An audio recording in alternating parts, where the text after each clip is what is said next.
আমরা আজকে নেতৃত্বের একটা কথাই বলতে চাই, দেশকে শান্ত করতে চাইলে মাজারে হামলা বন্ধ করতে হবে। ঠিক মাজারে হামলা করে, নবীর মিলাদুন নবীর প্রোগ্রামে হামলা করে এদেশকে শান্ত রাখা যাবে না।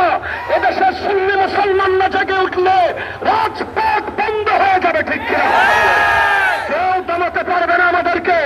আমরা শান্তিপ্রিয় বলে আমরা চুপচাপ দেখে রয়েছি, কিন্তু আমরা যদি জেগে যাই আবার সেই শাহাবুদ্দিন মোহাম্মদ গুলির মতো পৃথ্বীরাজকে যেভাবে ভারত ছাড়া করা হয়েছিল সেইভাবে সমস্ত বাতিলকে বাংলাদেশ ছাড়া করে ছাড়বে। ঠিক কিনা? আমাদের আন্দোলন মাত্র শুরু হয়েছে। আমরা প্রশাসনকে আল্লাহর রাস্তা বলতে চাচ্ছি, প্রশাসনকে আমরা অনুরোধ করে বলছি, যারা মাজারে হামলা করছে, মিলাদুন নবীতে হামলা করছে, এই বৈষম্যের বিরুদ্ধে যারা রক্ত দিয়েছে, তারা আজ কেন রক্ত দিয়েছিল? যাতে বাংলাদেশের প্রত্যেকটা মানুষ, প্রত্যেকটা ব্যক্তি আপন আপন দিন, আপন আপন মত কায়েম করতে পারে।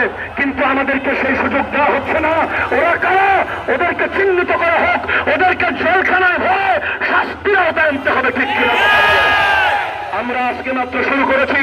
আমাদের সুন্নি জামাতের 100 ভাগের 1 ভাগও এখনো মাঠে নামে নাই। যদি 5 ভাগ মাঠে নামে 64 জেলার সমস্ত কার্যক্রম বন্ধ হয়ে যাবে। ঠিক কিনা? এখানে সবাইকে মোবারকবাদ জানাচ্ছি। যে কোনো সময় ডাক দিলে আপনারা জীবন দিতে প্রস্তুত থাকবেন ইনশাআল্লাহ। জীবন দিতে প্রস্তুত থাকবেন ইনশাআল্লাহ। আমরা জীবন দিয়ে দেব, আল্লাহর ওলির মাজারে আঘাত করতে দেবে না। ঠিক কিনা বলেন? মাজারের মধ্যে কোন মানুষ গাঁজা খাইলেও মাজারের দেয়াল গাঁজা খায় নাই, মাজারের পিলার গাঁজা খায় নাই।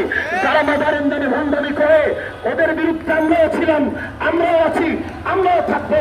আইনভাবে সেটা বন্ধ করবো। কোন হামলা করতে দেওয়া যাবে না। আল্লাহ তাআলা আমাদের এই বিক্ষোভকে কবুল করে, রাসূল পাক সাল্লাল্লাহু আলাইহি ওয়াসাল্লাম আমাদের এই আজকের দিনকে কবুল করুক। আসসালামু আলাইকুম ওয়া রাহমাতুল্লাহি ওয়া বারাকাতুহু।